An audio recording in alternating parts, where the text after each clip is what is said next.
Mahadeva, Mahadeva, Mahadeva. Am I audible to you people? जी स्वामी, महादेव स्वामी जी। वो दरवाजा जोर से खटक महादेव। हाँ जी।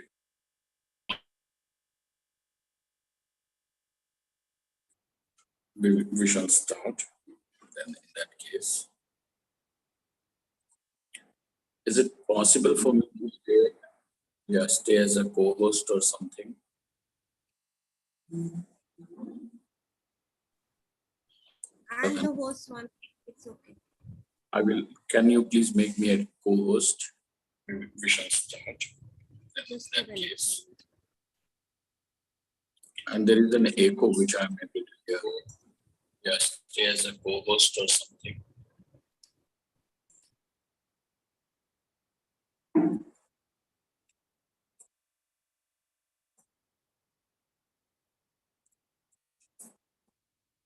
Mahadev, Mahadev. Is this okay? All right, sure, let us start.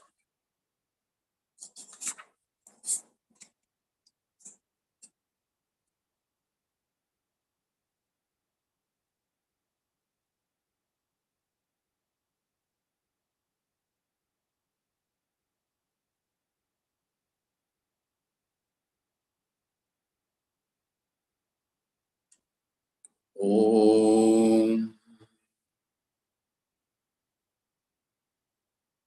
Om Yo Brahmanam Vidadhati Purvam Yo Vai Vedanscha Prahinoti Tasmai Tamha Devamatma Buddhi Prakasham Mumukshurvai Sharanamaham Prapadye. Om Shanti Shanti Shanti.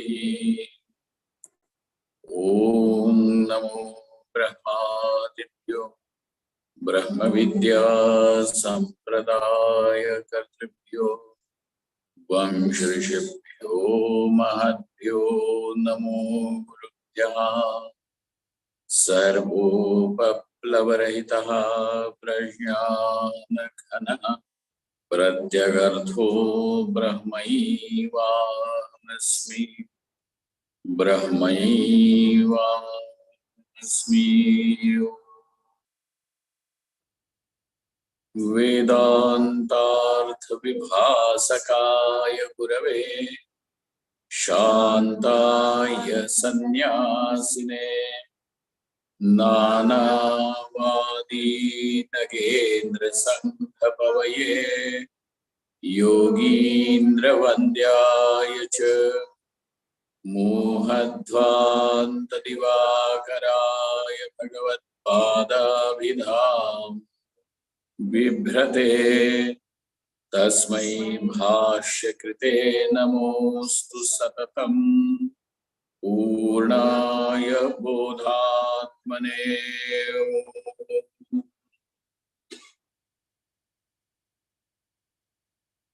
Sometimes it does become necessary to reiterate the importance of action in life. Generally, people of this world do understand the importance of action.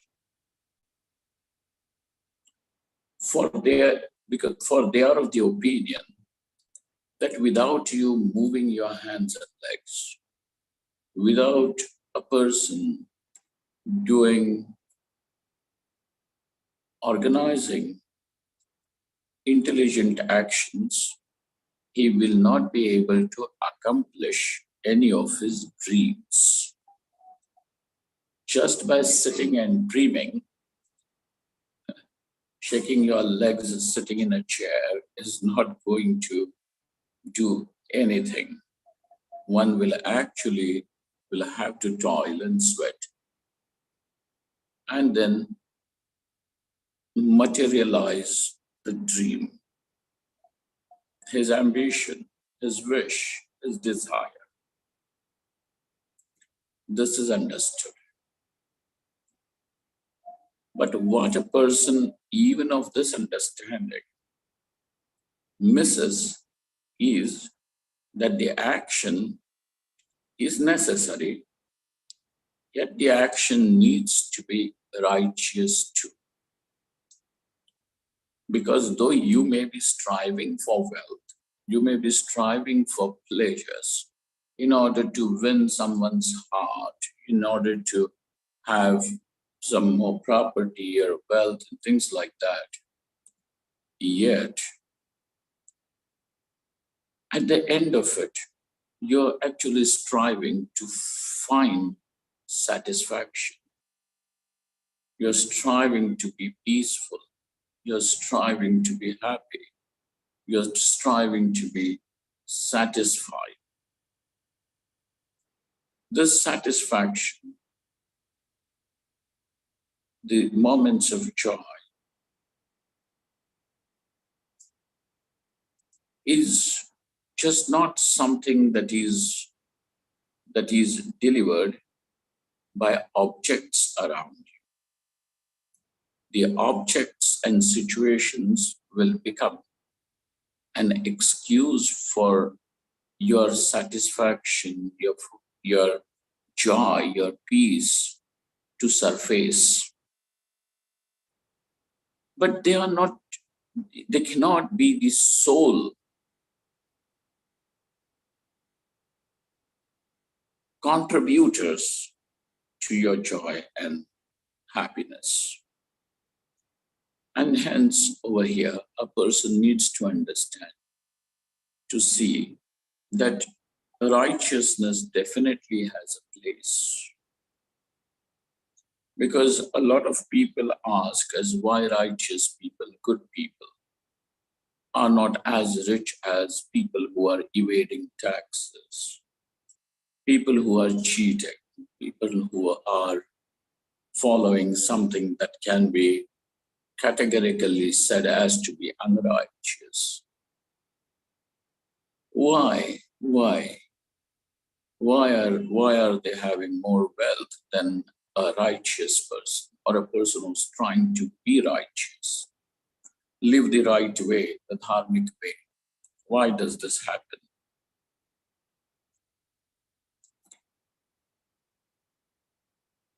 So this person who wants to live a dharmic life also understands that yes, I may want to live a righteous life, but really speaking, what I want is artha and kama.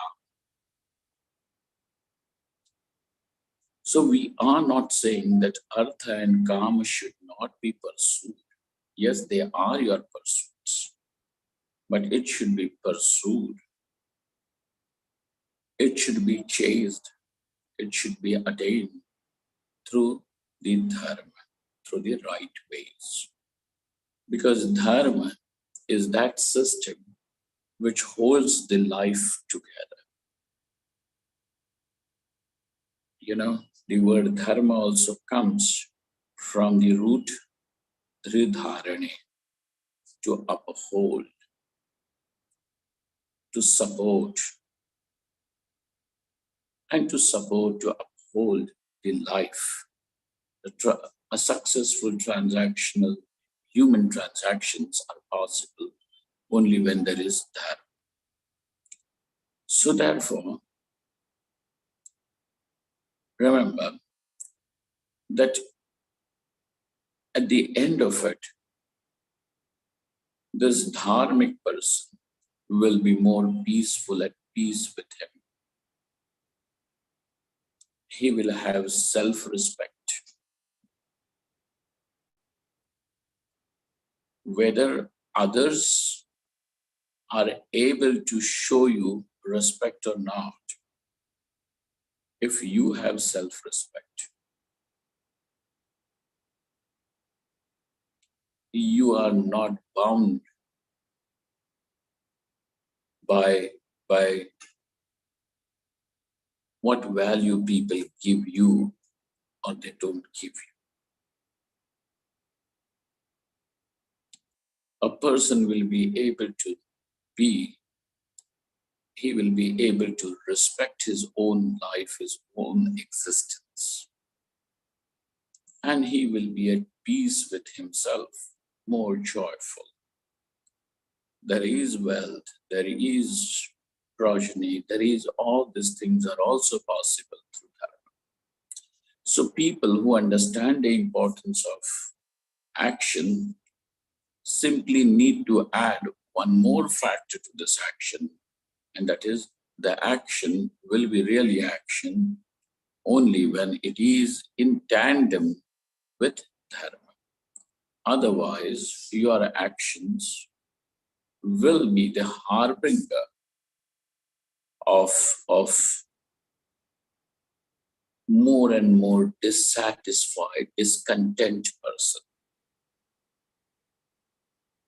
And what we are really looking for and striving for is the creation to create a peaceful, a satisfied, a content person.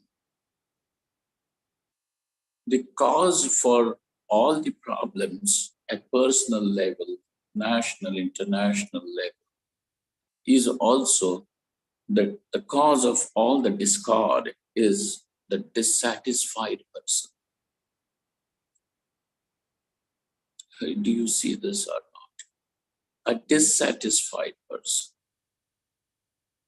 Because a person is dissatisfied, he says, I want more and more. Even if I have to take it away from your plate or some hungry child's plate, it does not matter. But I want it on my plate, on my plate.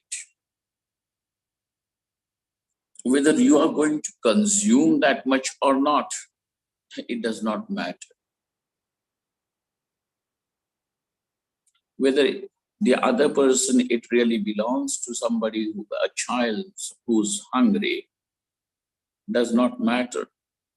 So this person says it should just be on my plate, and that's why he will create more strife, more discord, more grief, just because of that selfishness. Then understand dharma is that order which not only uplifts a person, which not only allows transactional life to take place, but it is also an order which is going to keep the selfishness of a man under control. Uncontrolled, unbridled selfishness, hunger for power, wealth, pleasures, recognition can cause, not be, it will cause grief. I will tell you an example, an incident where I was in Delhi, you two were there. And then I saw this gentleman. I was invited by an organization to watch some program which was presented by small children. And the organization had done, their volunteers had done a good job of, bringing these children from the slums, giving them, some extracurricular activities, and, to study their even school curriculum, etc. And this young, small little boys and girls had presented a skit, a small little skit. And you know how messy the skits are when children do it. So, to put children together. So And it went off well, people applauded. But the story doesn't end over here. Now, all these children from these slums who had for the first time gotten into some costumes which were hired for them were delighted, and they wanted to have their pictures. So the president of that, who was the head of that branch of the organization, he wanted his picture, or he wanted himself to be seen so prominently in the picture that he did not mind pushing the children behind him, and he wanted to show himself, so that when the report goes to the whatever the chief branch is or chief office is, they will see that yes, so many activities were conducted by these people under his presidency. Now, just in order to have your egos worshipped, satisfied, you kill the joy of a small child. You have killed the joy of a small child. So I'm just giving you this as an example, as how our selfishness can be detrimental. And therefore, to not that this man wouldn't be seen in a picture, not that one picture was going to give him a great recognition, going to make him win some Padma Shri award. But what did you do? For a child coming onto that place, presenting himself or herself for the first time in costumes like this, he would have had shown his parents, friends, school friends and teachers, you didn't allow that to happen. Now this looks like an insignificant incident, and somebody may say that Swamiji, you're talking too much about it. To me, this is not too much. To me, joy is the most important value. And you have massacred that. And that's why, to me, it is a crime. Whether the penal code recognizes our, the judiciary and legal systems recognize it or not.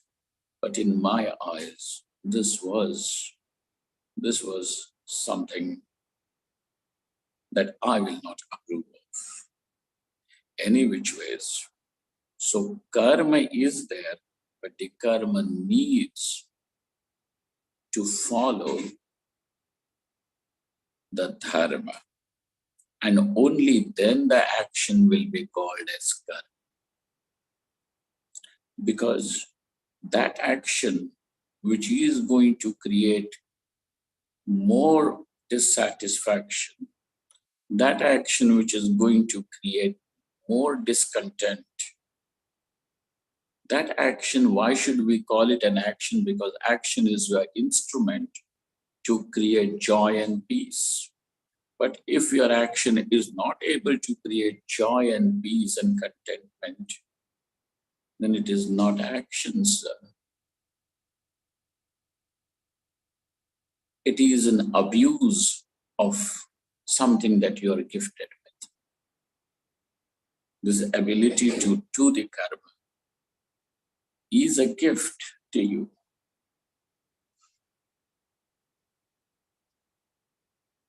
That's why the choice of right and wrong will be there with a human being. It cannot be there with a dog. A dog cannot think whether I should be vegetarian or non-vegetarian. A tiger cannot, but a human being can. Do you see? And that's why what is right, what is wrong, dharma will be something that is there for the human beings. So now, here we are going to see, Bhagavan Shri Krishna says, Arjuna, you will have to do the karma, because without the karma, you won't be even able to qualify yourself for jnanam, for the knowledge. And the path of knowledge means the path of renunciation of action. In order to renounce the action, you will have to follow the action. This is a contradiction, an apparent contradiction. But when you look at it from Sri Krishna's eyes, you will find that this all is in a perfect tandem.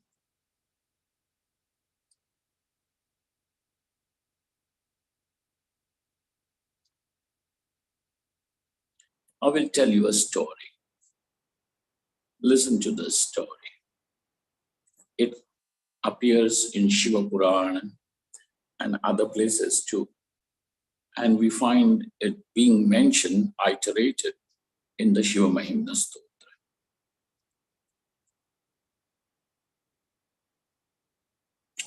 It so happened that Bhagavan Vishnu would worship Bhagavan Shiva every day with 1,000 lotuses. You've heard the story, haven't you? With 1,000 lotuses every day,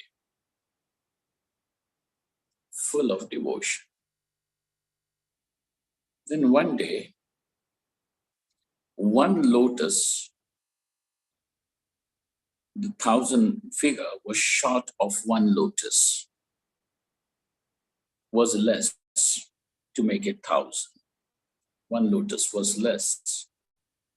So it was 999. Just one was missing. And now you are seated for the puja. You can't get up and go wherever, to the market or to the pond to bring another lotus. Okay. So now Vishnu thinks, how should I complete the puja? And then he remembers that people say that my eyes are beautiful like a lotus. And so he plucks the eye and offers it on the Shivalinga. One eye is plucked and offered on the Shivalinga. Now, just don't look at the drama of it, of this particular story. What happens further is, though the eye is also restored, pleased with devotion and that love, Bhagavan Shiva, his own devotion, now transforms into the discus, the chakra. Okay, chakra is a weapon. It can be sent at the will of the one who is building the chakra. It is a weapon, but it is there in the hands of Krishna. This chakra is called as Sudarshan chakra.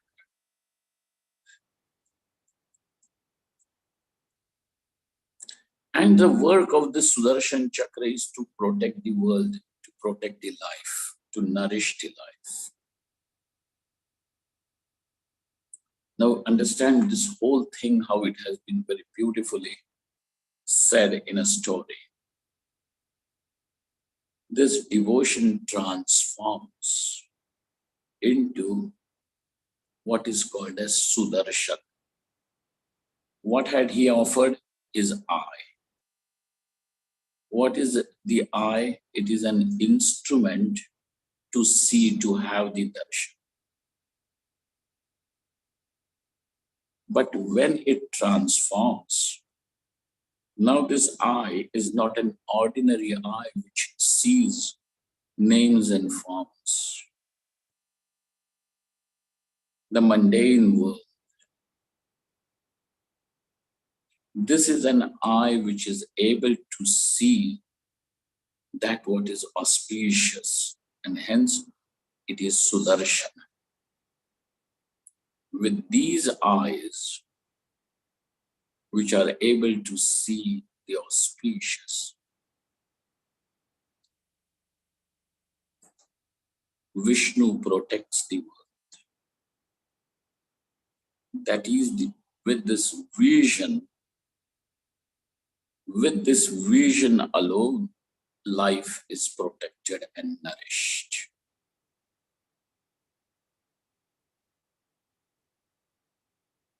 So when you are going to look at the issue from the eyes of Shri Krishna, you are also going to see that in order to give up karma, means to take to the path of renunciation, meaning the path of knowledge, performing the action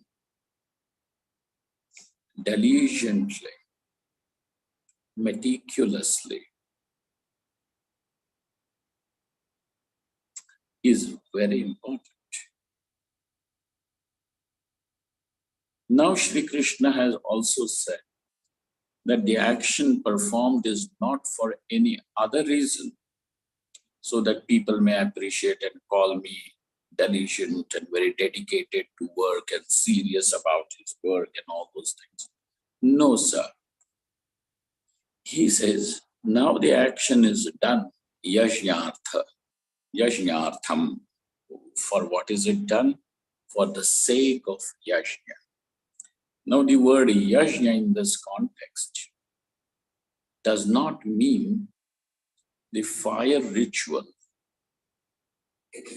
propagated by the Vedas. It means, yajna here means Paramatma, Parameshwara. Okay.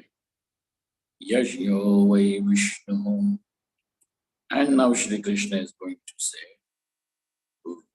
action when performed, not for any other reason, but when the action is performed as your offering to Ishvara, that action does not become a bondage.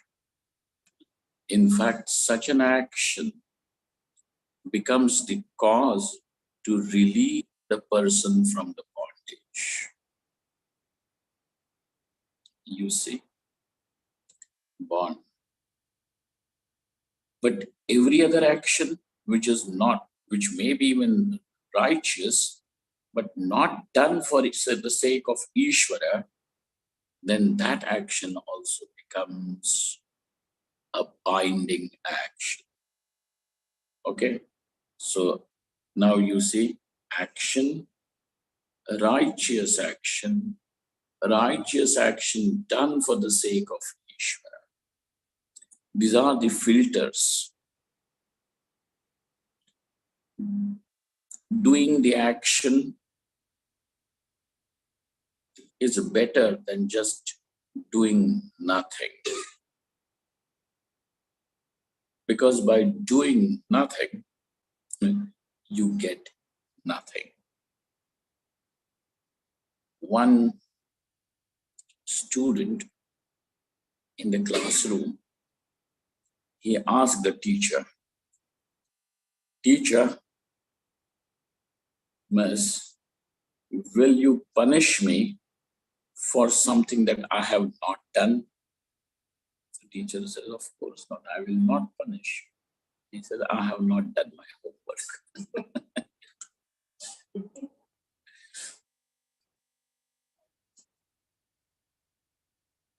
not doing the action. So doing the action is better than not doing. But it may be a little better, yet it still is not what can be called as, really living as a human being. So action, now that action has to be righteous action, and still refinement of the action is when the action, the same righteous action, is done with an attitude of Ishwararpanam. Okay. So now you understand, when we are saying there is a progress, there is an evolution of a person, this is the evolution. A person recognizes importance of action. Person recognizes importance of action, what is called as duty. Then person realizes the importance of that duty as worship of God. Now the person has become really a devotee. Now from here onwards, this action itself will take you to the point where the action will show you that it will become redundant and it will have to be renounced.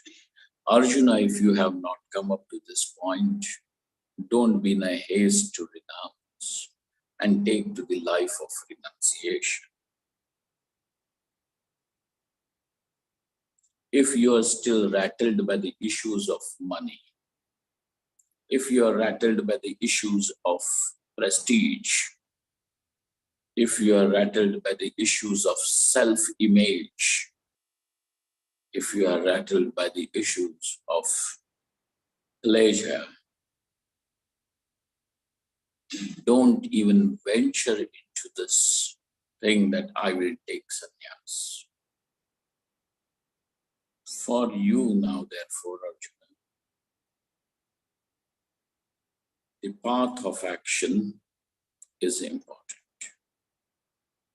Arjuna first had thought that spirituality, one seeking moksha, and that moksha can be accomplished by renunciation of the action. And to me now, the action already has become difficult action. It is easy to take to renunciation, and therefore I will take to renunciation. Shri Krishna has blasted away all such Arjuna's hopes. He has destroyed Arjuna's hopes in Arjuna hoping to escape the duty. And therefore now, the next shloka, Shri Krishna, have we completed the 9th one? No, I don't think. Can anybody please tell me if we have completed the 9th verse? Here. Is there anybody in the audience? Swamiji, you had started giving a background of the 9th verse, but it was not taught word by word. Right, we will. Yeah. I was not wrong in saying that we have to do the 9th verse. Yes.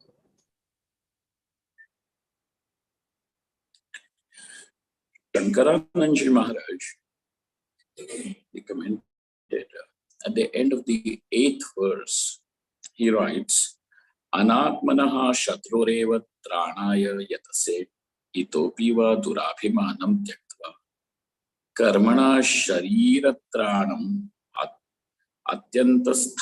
atyantasthaya yatha karoshi tatha bhitani karmani anusthaya tena prapta chitta shuddhyatma jnanam aparoksha lakshanam sampadya Atmanam dukkha uddhara.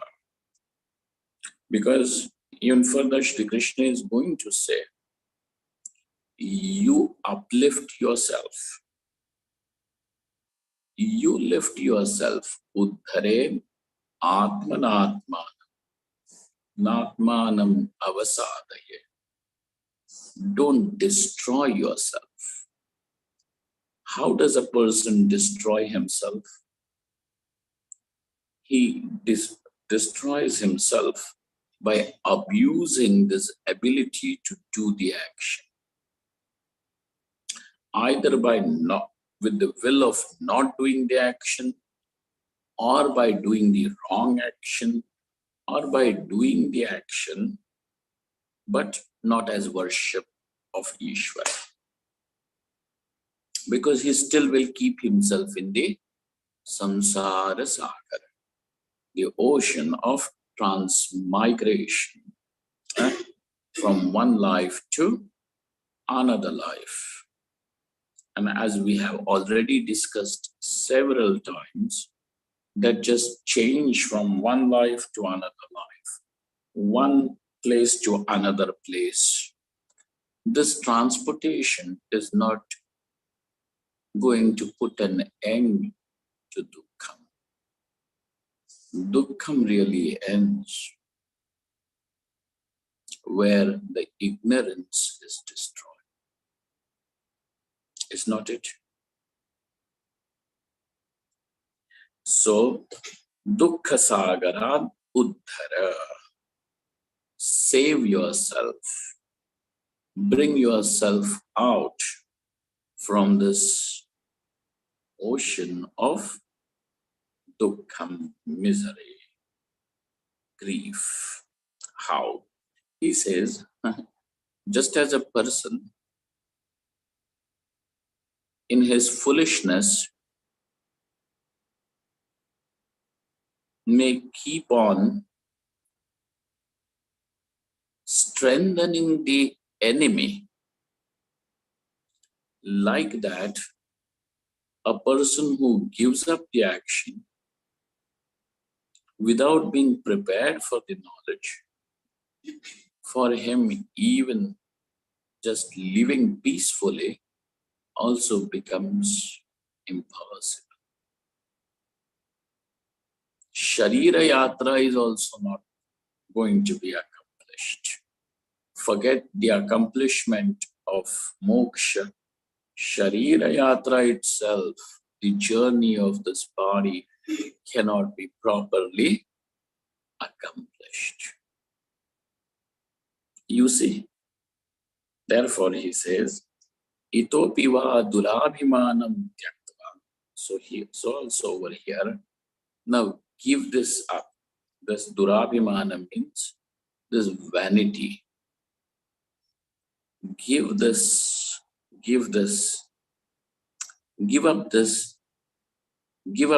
egoism, and durabhimanam tyaktva karmana sharira pranam atyantasthaya yatha karoshi.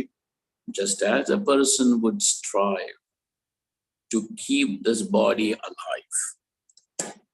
You know, when we are saying person, just imagine if you have ever seen this, that somebody catches a mosquito, pulls out the wings, pulls out 4 legs, and even just left with 2 legs without wings. This mosquito still strives to escape. The mosquito does not say that, you know, all my wings are gone, my legs are gone, now I will have to die any which way, now crush me and kill me. No, that mosquito also tries to escape, is not it? Sharira trana, it tries to protect that body. Just as in a way that you try to protect that body with the same zeal, with the same spirit, with the same enthusiasm, Arjuna, tatha vihitani karmani anushtaya. perform what you are meant to perform. Do what you are supposed to do. So, vihitani karmani anusthaya tena prapta chitta shuddhi. Now, through that, you will gain what? Chitta shuddhi. The purification of the mind which is now qualified to understand Atma is Brahman. Confusion is in the mind, and that is where it needs to be cleared off. So, right? Confusion is in the mind, not in Atma. That is where it needs to be cleared off. Then in order to have this confusion, the ignorance removed, have that mind purified. So, prapta chitta shuddhya atma jnanam, then gain the self-knowledge. Let that knowledge be so clear. Let this knowledge be so clear that there is no space for any doubt, samshaya and viparyaya, or any other contradictory identification. Okay? No, just the aham atma brahma. So let it be converted into experience. Knowledge which is free from doubt is called as experience. Okay?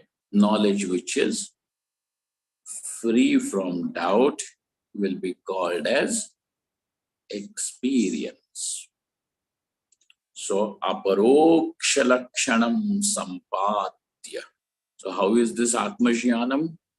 It is now no longer just, you're not going to treat it, oh, this is intellectual knowledge, intellectual. It is, knowledge is basically intellectual.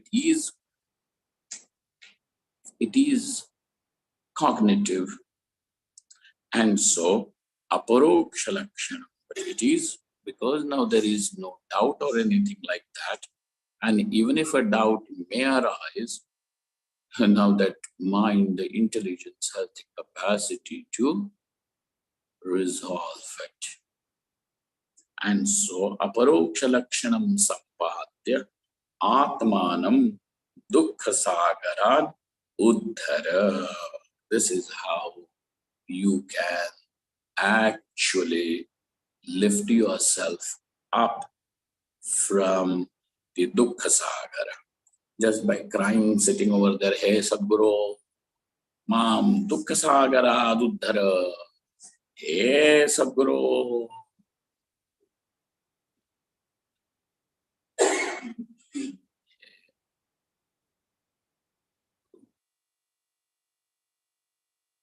Sadguru in the traditional sense, okay. Guru, oh Guru Maharaj, save me from this, because I'm drowning in misery constantly, one misery after another misery is crushing my heart. Please save me. And save me how? Guru says, Uddhareda atmanatmanam natmanam avasadaye.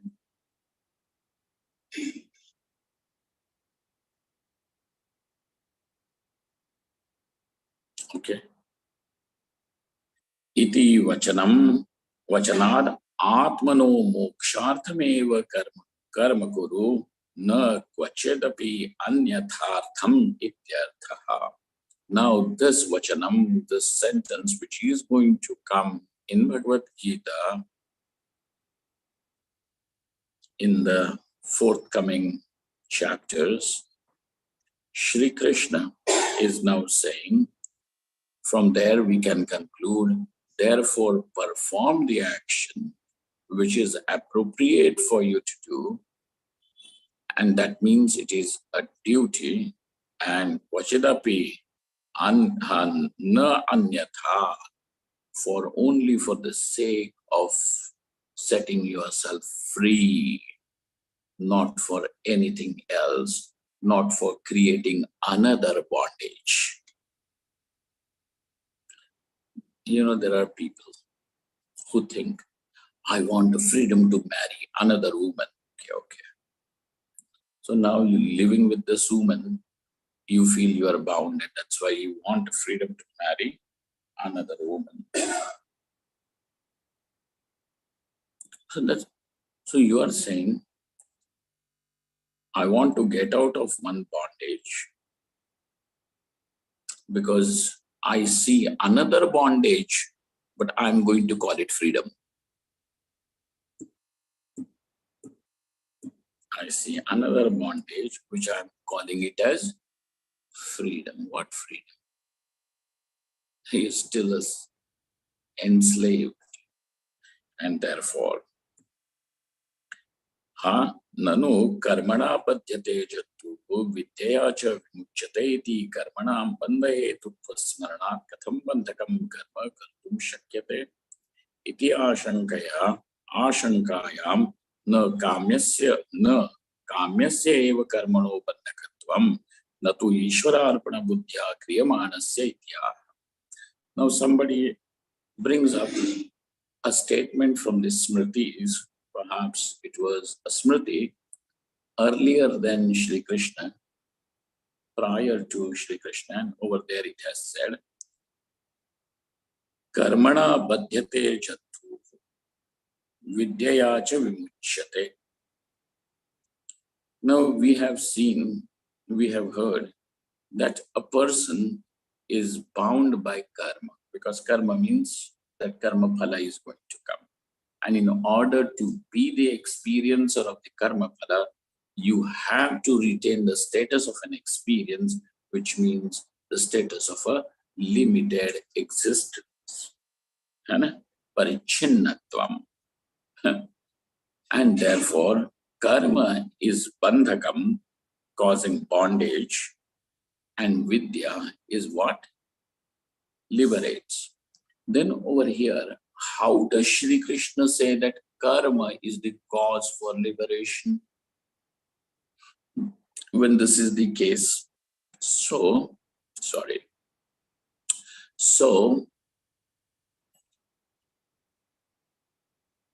the clarity is given over here when he says, when we are saying karma becomes the cause of bondage, it is the performing the prohibited karma, nishiddha karma, or kamya karma. Karma meant only for your desire fulfillment. If this is the reason for doing the karma, then definitely that karma is going to cause bondage. But if the same karma is performed with the idea that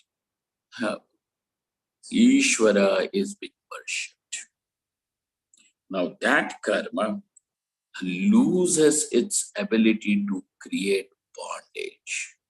And so, kamyasya eva karmano bandhakatvam natu ishwararpana buddhya kriyamanasya iti aha yajñarthat.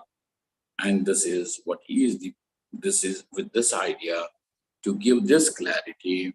Now we come to this particular shloka, number 9, verse number 9 of the 3rd chapter.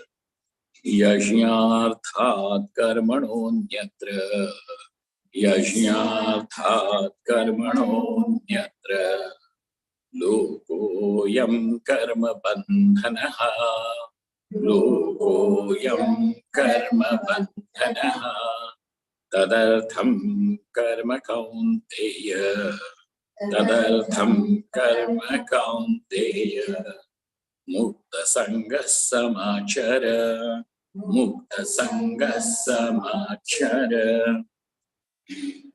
Yajñarthat. The meaning of word yajna here is Paramatma. Okay, Vishnu. Yajna way, Vishnu. Iti Shravanat Yajnasya Shri Vishnu Parameshwarasya Artham santushti nimittam yat karma kriyate vaitikam tad yajnartham iti uchyate. That karma which is prescribed by these scriptures, by the Vedas, performing that action, as a grihastha, as whatever stage of life and whatever the position in society that you're born in, right? Varnashrama, appropriate. So, Parmeshwarasyartham santushti nimittam yat karma kriyate. Now this is done so that may Parmeshwara be propitiated. Not that you need to propitiate or please him, or he will be otherwise displeased and very angry at you. However, but it is meant for your own sake. But though it is for your sake, when is Parmeshwara really pleased? When you strive for your own liberation. Okay. And therefore, tad yajnartham iti uchyate. Such kind of karma is called as yajnartham karma. Tasmad yajnarthat karmano nityad ishvara priti hetoho anyatra. Now, any other form of karma whose purpose is different from this purpose. What is the purpose of the mumukshu? Ishvara prityartham, meant for Ishvara, worship of Ishvara. Now, karmano nityad Ishvara priti hetoho anyatra kamyadav karmani ayam loko adhikari. Now, there are people who are qualified to do kamya, etc. for desire fulfillment. He says that I'm not interested in all your moksha, jnana, renunciation. I'm interested because my desires are so intense, I must do it only for my desire fulfillment. Okay, kamyado karmani ayam loko adhikari. Now you are qualified because you are an adhikari. You can do if you have desire. Adhikari, brahmanadi, karma bandhanaha. All these people are actually karma bandhana. Okay? It is a bahuvrihi samas. What compound is this? Karma bandhanam yasya saha karma bandhana. Karma eva bandhanam janma dehe nibandhanam hetuhu yasya sa karma bandhano bhavati. So such a person is called as karma bandhana. Okay. Don't treat the word as karmadharaya samas. How will you treat this word? Bahuvrihi samas, compound. Okay? Like that. Vihita karanena va kamyena nishiddhena va kritena karmana naro bandhavan bhavati. Natu ishvara prityai kriyamanena karmana. Now, he says, yes, sir. Karma, which is when a person avoids what he is supposed to do, vihita akaranena. How will that sandhi be? Vihita karanena. Vihita means that which is prescribed. Okay. Other than that, so he does not do that, what he is supposed to do. Not doing what he is supposed to do is also a karma. Doing that what he is not supposed to do is nishiddha karma. And doing karma only for the sake of desire fulfillment, nishiddhena kritena karmano, bandhavan bhavati. The person becomes bandhavan, one with bondage. But the one who is doing for Ishvara Priti, Priti means to please Ishvara. in order to generate love for you in Ishvara. Ishvara Prityai Kriyamanena Karmana. No. Tat karma yanna bandhaya iti smaranat. So you remember the doubt was raised because from a smriti.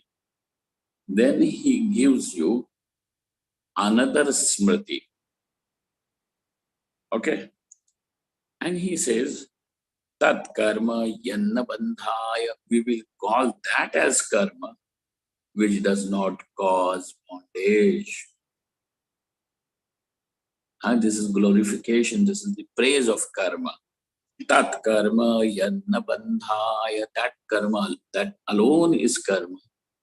Means this actually is your karma out of your free will. Because karma implies free will. Therefore, that free will, where you now make a choice, that karma is meant for Ishvara. Now it is not for bandhan. It is not going to cause bondage, and therefore tat karma yanna bandhaya smaranad Ishvararadhanatmakam eva karma abandhakam tad anyattu bandhakam ityarthaha tataha tadartham Ishvara prityartham cha vashyam tvam mukta sangaha kalavisandhirahito bhutva vihitam karma achara samyak anutishta. Tadartham, now do that for Ishvara's sake. And how will you yourself be? Mukta Sangaha. How will you be? Mukta Sangaha. Free from attachment. Sir, I'm not at all attached to my family. In fact, I hate these people. They have troubled me, not recognized what I have done. My children, my husband, or husband says my wife, all ungrateful people. Swamiji, I found. I'm toiling from morning till evening, but these people have no recognition of how much I do. The husband says the same thing, the mother says this, the wife says the same thing. What? Mukta, no, we are not talking about that. Mukta Sangha means, it does not mean that the person is careless about his family, people, or his duties. Mukta Sangha means, phalabhisandhirahitaha. Mukta Sangha does not mean somebody who is careless about his family. I'm Mukta Sangha only, let them do. The son is doing something, he's sitting in the jail for last 6 months. I don't know the daughter, what she is doing. Then the wife, I don't know if she's sick or not. And no, nothing, whatever. I'm not attached. Unconcerned is not Mukta Sangha.